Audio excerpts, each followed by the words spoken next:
이 한반도에 있어서 문제 접근을 크게 저는 두 가지 방안 틀을 항상 얘기합니다.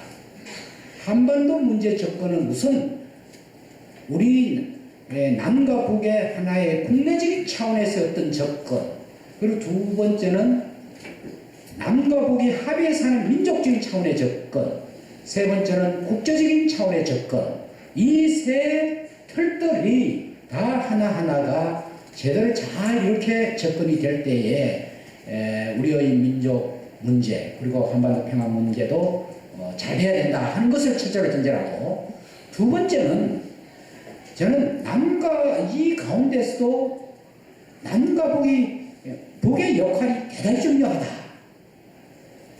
남과 북이 최소한도 안으로는 국내 문제니까 우선 잘 다스리고, 남과 북이 최소한도 합의한 사항만큼은 좀 철저하게 준수가 되어야 된다, 이런 생각입니다. 그래서 저는 이제는 남과 북이 합의한 이 주요한 사항들이 이미 있습니다. 여러분들 알다시피 72년 7.4공동 성명, 73년 6.23 선언, 그리고 92년 남북기본 합의서, 2000년 6.15 공동선언, 2007년 남북정상선언. 이 내용을 과연 남과 북이 정직하게 지키려는 노력을 해왔느냐. 양 정권이 지키지 않으면 양쪽 주민이라도 양 정권에 안 열어줘서 이걸 지키도록 해야 돼. 민족 문제라든가 우리 공공성 부분에 대해서 너무나 이 문제를 이 사람들은 정치적으로 이용을 해왔습니다. 이제는 시민이 나서야 된다 이거죠. 시민이 정말 평화 정권을 세워야 되고 평화 운동을 정말 몸으로 해야 됩니다. 그런 측면에서 할 때 저는 아까 세 가지 접근, 우선 우리 국내적으로 이 냉전 세력이 정말 역사의 주체 세력이 되지 않도록 해야 되네. 평화 세력이 각 양정권의 주체 세력으로 등장해야 합니다. 두 번째, 남과 북이 합의한 사항들 철저하게 저는 지키도록 우리 양쪽 시민들이 압박을 해야 된다, 양정권에. 저는 남과 북이 더 이상 합의할 사항이 없습니다.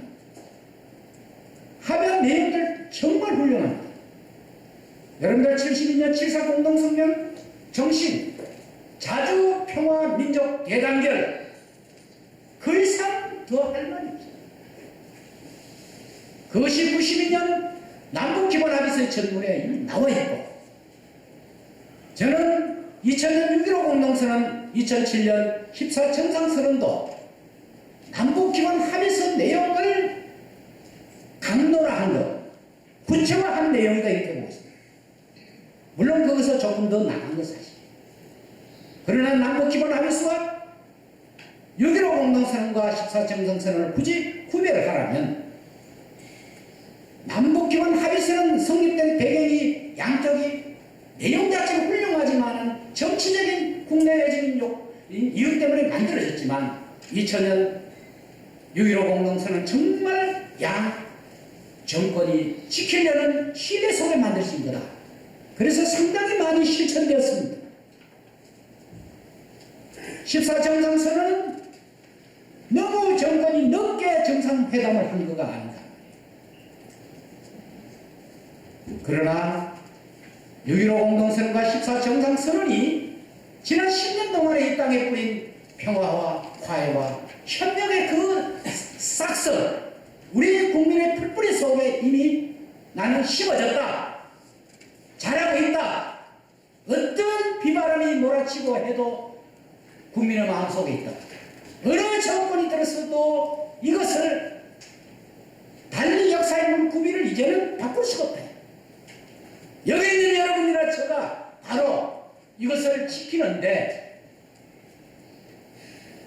힘든 길이지만 우리가 함께 가야 되지 않겠나. 저는 그런 생각을 하고, 그런데 문제는 이것을 양쪽의 우리 국비리들이 이걸 지켜야 돼. 그리고 또 앞으로 역사를 이끌어갈 이 집행부 세력들이 그 풀뿌리의 의사를 전달할 수 있는 사람들이 역사의 중심에 서도록 우리가 해야 됩니다. 그렇게 되면 저는 이 3단계, 화해협력 단계, 남북연합 단계, 컨페더레이션, 그 다음 일민족 일국가 단계. 이 단계로 가기 때문에 저는 6.15 공동선언 그리고 또 14 정상선언을 통해서 이미 화해협력 단계인 남북기본합의서는 제가 그 당시 논문을 써보니까 한 80, 90% 거의 실천입니다. 여러분들 남북기본합의 일조 뭡니까? 남과 북은 상호 실체를 인정하고 존중한다. 2조 상호 내견만습하지 않는다. 비방하지 않는다.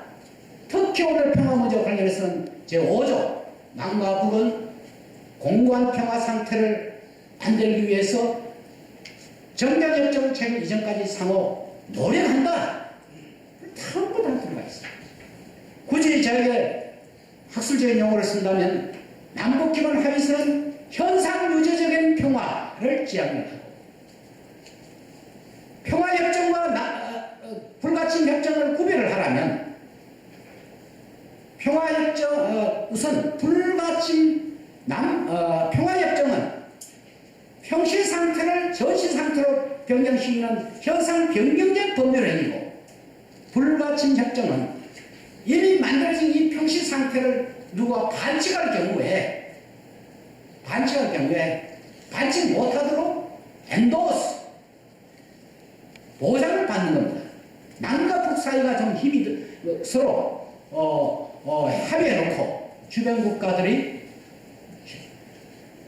어떤 지난 10년 동안에 우리 이명박 정부의 이 통일 평화 이런 걸 쭉 볼 때 2010년 한반도를 정말 평화와 대화보다는 전쟁과 긴장 위기 속에 우리는 한 해를 보냈습니다. 이제는 2011년 새해를 맞이해서 이런 대결과 전쟁의 공포 속에서 우리가 과감하게 탈피하도록 우리 불필이들이 이젠 나서야 되지 않겠냐. 그래서 저는 이런 것을 타개해서 우리가 지금 현재 뭘 어떻게 해야 되느냐. 정권에게 안정해야 될 것은 남과 북이 합의한 합의사항을 지키도록 우선 해야 됩니다. 그리고 남북관계 정상화, 남북관계 정상화를 해야 됩니다.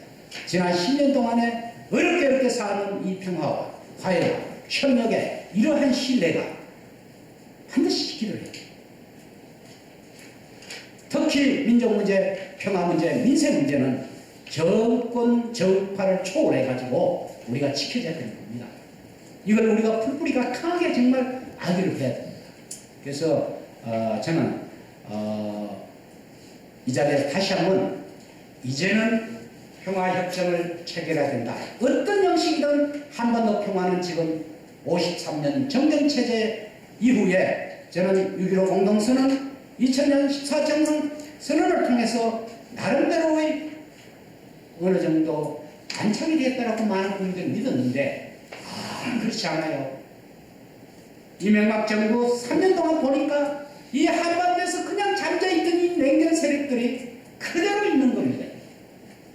이제는 정말 우리가 이 평화 문제에 대해서 다시 한번 신발끈을 동여매고 새로운 출발을 해야 되지 않을까. 여러분들 힘내시고 우리 오늘 이런 자리를 마련한 우리 김기정 소장에게 힘을 많이 실어주시고 또 귀한 발걸음을 해주신 여기 많은 어른들 저희들 함께 이 문제를 해결하도록 노력해 보시기 바랍니다. 감사합니다.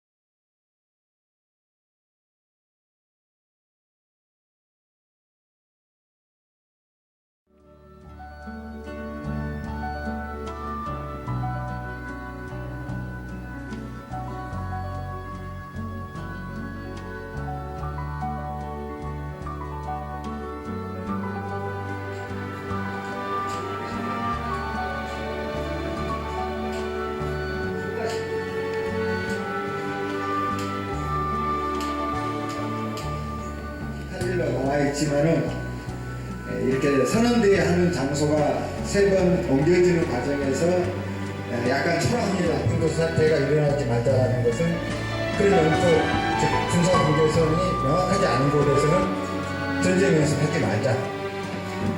정책의 성과로 마련된 이런 9.19 선언 이후에 정말 중요한 5년간을 참으로 고생했습니다. 그렇게 우리 중앙정보부에서 또 재발이 된다고 했지만 그 재발을 막아야 될 사람들이 바로 우리 33천원과 오늘 여기 오신 분들이라고 생각합니다. 천안함 폭침 그리고 연평도 포격 도발 이런 사태를 보고 평화협정이 체결된다면 이러한 일이 없지 않습니다. 아주 좋은 방법이라고 생각합니다. 저는 평화협정을 생각한다는 것은 국내적으로 이 냉전 세력이 정말 역사의 주체 세력이 되지 않도록 해야 됩니다. 평화 세력이 가라. 양정권의 주체 세력이 등장. 니들의 마음이 약해졌을 때, 니들의 마음이 소통이 됐을 때는 그 통일의 방법을 내줄 수가 있다고 봅니다. 이러한 전략이다 보면 군사훈련이 진행되는 상황으로 가게 되는데 이 시기가 굉장히 위험해질 것이다. 그런 생각을 합니다. 불가능한 사이에 대규모의 훈련을 하게 되는 항상 큰 사고가 났습니다. 제스처에 불과한 남북 대화의 방식은 결코 방법이 아니라 도움이 되지 않을 것이다. 그런 확인을 보는 것이 것 같습니다. 우리가 살 길이 바로 통일이고 통일은 3일 선언의 완성이고 3일 선언의 완성은 이 정책을 국회와 확산시키기 위해서 시간을 많이 보여야 돼요. 또 한미 군사가 또 이렇게 협동하게 되면 반사적으로 북한과 인도네시아가 또 뭉치에서 또 평화를 만나는 게 또 벌어집니다. 우리 후손들한테 다시는 이 땅 아니라 전 세계 인류의 전쟁을 종식시키는 이런 일을 좀 우리가 나서서 해보자. 이 평화협정 제대로 하려면요, 대중적인, 대국민적인 투쟁들을 만들어야 된다고 생각을 합니다. 뭐